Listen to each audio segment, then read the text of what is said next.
The children raced away, darting into the woods. The leafless trees provided few hiding places and no protection from the brutal wind, which felt like little razor blades cutting Sabrina's face. Their only choice was to keep running. She and Puck scrambled up some rocks to a clearing at the top of a steep hill. It was a dead end.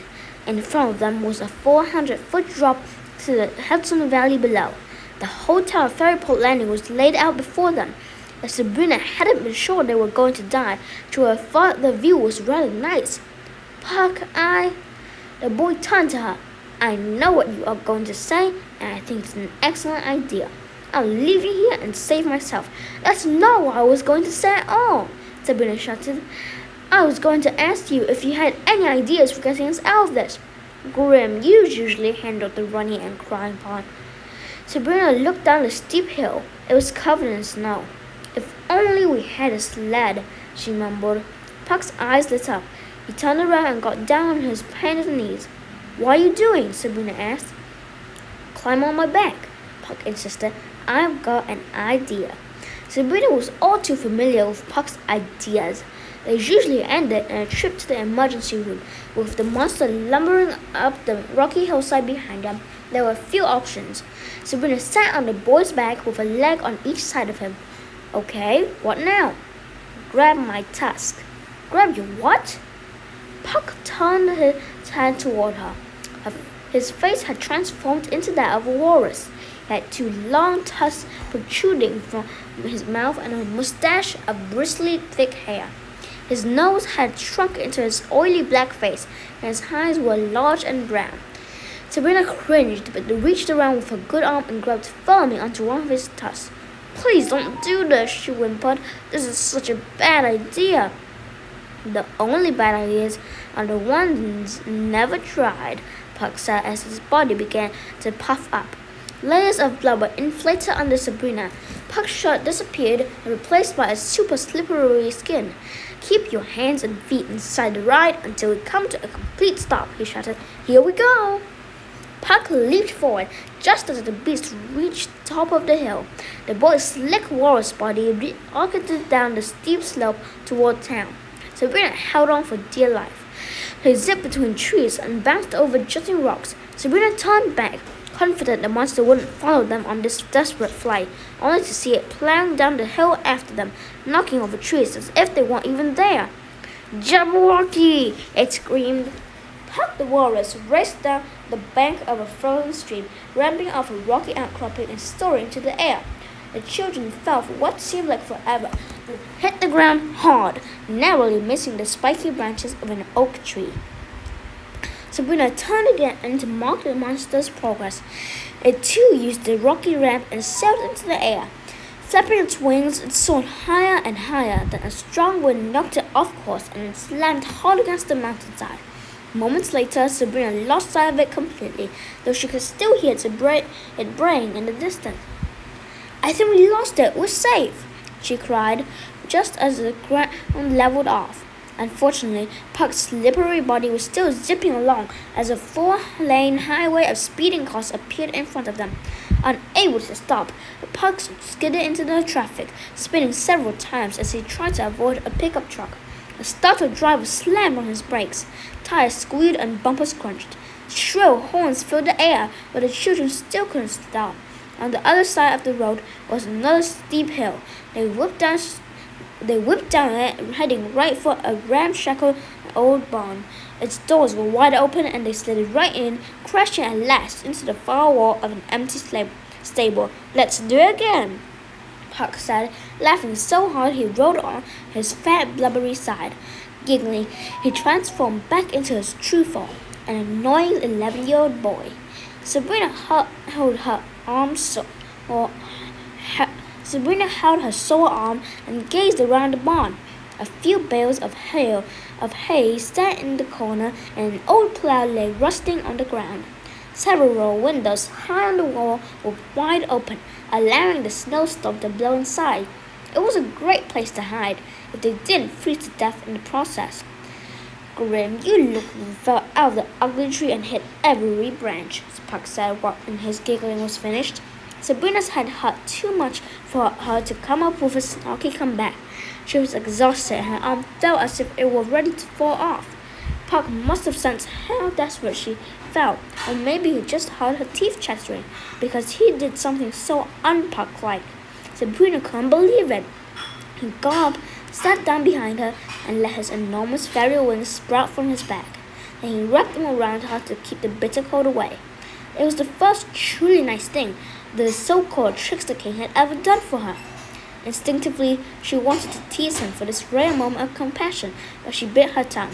Knowing Puck, he'd storm off and she'd die in Ice Cube. What was that thing? Sabrina asked. It's called a Jabberwocky, Puck said. Tons of teeth, tail and terror. From what I've heard, they're impossible to kill. But don't worry, Grim, it's gone. It had its share of the Trickster King for one day. We need to get help, Sabrina said, shivering. I'm on it, Puck said. He reached into his pocket, pulled out a small wooden flute, and blew a couple high-pitched notes.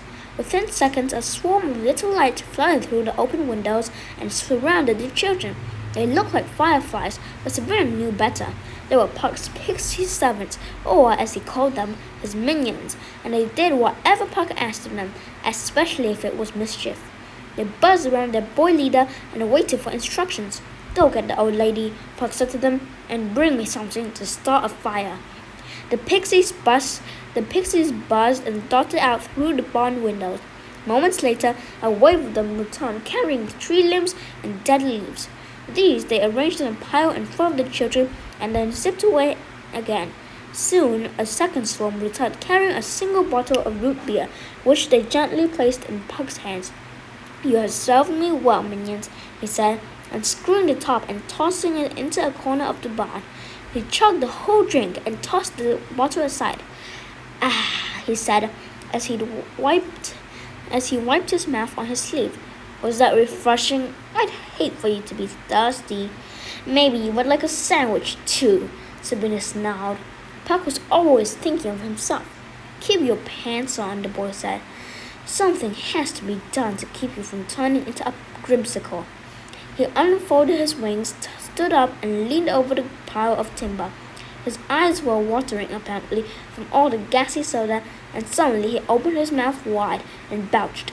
The bubble was deep and guttural, and, much to Sabrina's surprise, accompanied by a fireball that shot out of the boy's mouth and ignited the firewood. Sabrina felt the fire's warmth immediately. I didn't know you could do that, she said. Oh, I'm full of surprises, the boy said proudly as a rumbling sound came from his belly. Want to see what I can do out the other end? The little pixies buzzed and twittered. To Sabrina, it sounded as if they were laughing. No thanks, she said, edging closer to the fire. Suit yourself, he said, and then turned to his small servants. I need you to go back to the road and wait for the old lady. Come and get me when she arrives. The little lights blinked on and off, as if to say they understood, and zipped away. When they were gone, Puck wrapped his huge fairy wings around Sabrina again. I'm sorry we couldn't save your parents, he whispered. Sabrina wanted to cry. She had been so close to rescuing Henry and Veronica, and they had slipped through her fingers. How was she supposed to fight the little girl in the red cloak, who obviously had magical abilities and controlled a hulking freak with a zillion teeth? Sabrina was just an ordinary 11-year-old girl. She was powerless. He looked over at her shoulder at Puck. He was a fairy, a creature of pure magic. Puck could turn into all kinds of animals. He could fly, he had pixie servants, and now, apparently, even his obnoxious bad habits were useful. The boy was overflowing with power, and it gave him a fearlessness Sabrina envied. I prefer we kept the heroics to ourselves, he said now, interrupting her thoughts. The last thing I need is you yapping to everyone in town about me being a hero.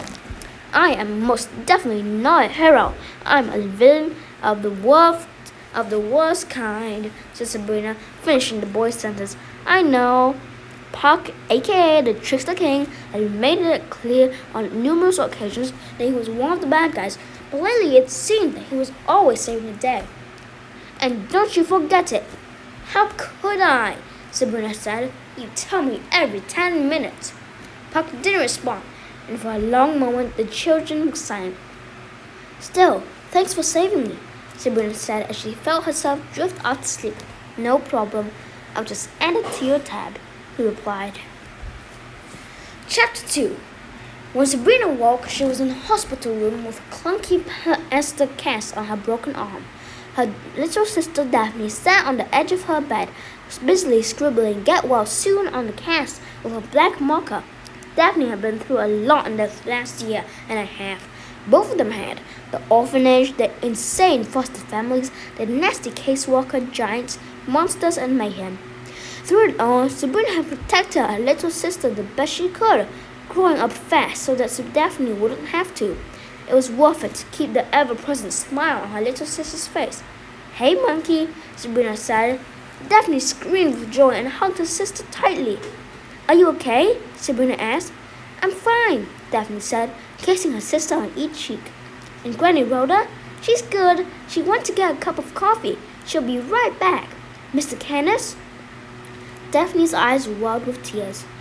Sabrina hugged her sister to comfort her and to prevent the little girl from seeing the tears rolling down her own cheeks. Mr. Canis, aka the Big Bad Wolf, and her grandmother's best friend had been trapped in an explosion that had blown up the girls' elementary school. It was part of a plot by Rumpelstiltskin in disguise as the school counselor to break through the barrier that kept the ever-afters in Fairyport Landing. He had used the students' anger to turn himself into a human bomb, and Sabrina had been the greatest source of his power. His plan had failed thanks to Mr. Canis, and it was when Sabrina realized that her anger might have killed their friend that she used some borrowed magic to wish herself away from the destroyed school and to wherever her parents were. That was how she'd found herself face to face with the Jabberwocky and its mad mistress, and now she knew that Mr. Canis really was dead. She hugged her sister harder. "It's going to be okay," she said. Daphne quickly took a step back, crossed her arms, and forced a disapproving scowl onto her face. "You're grounded," she said. "What?" Despite her tears, Sabrina had to bite her lip to stop from laughing. "You heard me. You're grounded." "What for?" "Being a jerk," Daphne said. "Mary Charming gave us the little girls' matches. We were supposed to make a wish and step through the portal to save Mom and Dad together, but you ran off all willy-nilly by yourself without even knowing what you were getting into. You're lucky you weren't killed." It was obvious that Daphne had rehearsed this lecture many times, but the little girl's sweet face and goofy overalls made it hard for Sabrina to take her seriously. "This is super serious stuff," Daphne said, noticing the grin on Sabrina's face. "This isn't funny. I'm really mad. Every time something important is happening, you run off and on your own and leave me behind. I'm part of this family too, you know. Daphne, I was worried you'd get hurt. You're only 7 years old." Daphne's face grew red with anger. "I'm glad Puck did what he did to you." Sabrina's grin faded. "What did Puck do?" Daphne closed her eyes and bit her lip. "I just want you to know it wasn't my fault," the little girl continued.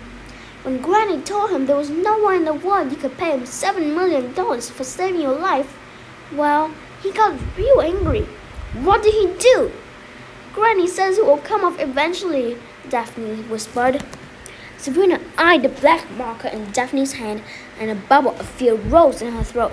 "He didn't!" Sabrina cried. "He did," Daphne mumbled. Sabrina stumbled out of bed and rushed to a bathroom in the far corner of the room. She stepped inside, flicked on the light, looked in the mirror, and screamed. Puck had drawn a thick mustache above her top lip that reached to the middle of her cheeks and ended in fancy collocules. On her chin, he had drawn a devilish goatee. On her forehead were the awkwardly printed words "Captain Duty Face." She looked like a deranged 11-year-old pirate. "He's so..." That's the end of this video. I'll send more later maybe. So yeah. Goodbye.